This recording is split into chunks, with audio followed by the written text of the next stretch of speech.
హన్మకొండ జిల్లాలో వింత సంఘటన వెలుగు చూసింది. ఓ వ్యక్తి నీటిలో తేలుతూ కనిపించాడు. దాంతో అతన్ని చూసిన వ్యక్తులు చనిపోయాడని అనుకుని పోలీసులకు సమాచారం ఇచ్చారు. ఇక అక్కడికి వచ్చి చూసిన పోలీసులు నీటిలో ఉన్న వ్యక్తిని చేయి పట్టుకుని లాగారు. వెంటనే అతను లేచి చూడటంతో అంతా షాక్ అయ్యారు. హన్మకొండ నగరంలోని 2వ డివిజన్ రెడ్డిపురం కోవెలకుంటలో ఈ ఘటన జరిగింది.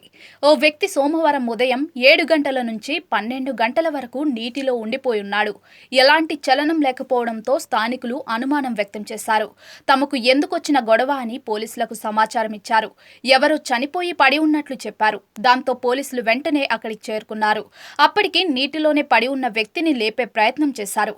ఇక చేయి పట్టుకుని లాగగానే వెంటనే అతను లేచి నిల్చున్నాడు. దాంతో స్థానికులతో పాటు పోలీసులు కూడా షాక్ అయ్యారు. తీరా అతన్ని గమనించి మద్యం సేవించి ఉన్నట్లు గుర్తించారు. వివరాలను అడగ్గా నెల్లూరు జిల్లా కావలికి చెందిన వ్యక్తిగా చెప్పాడు. ఇక అనంతరం అతడిని పోలీసులు అదుపులోకి తీసుకుని పోలీస్ స్టేషన్కు తరలించారు.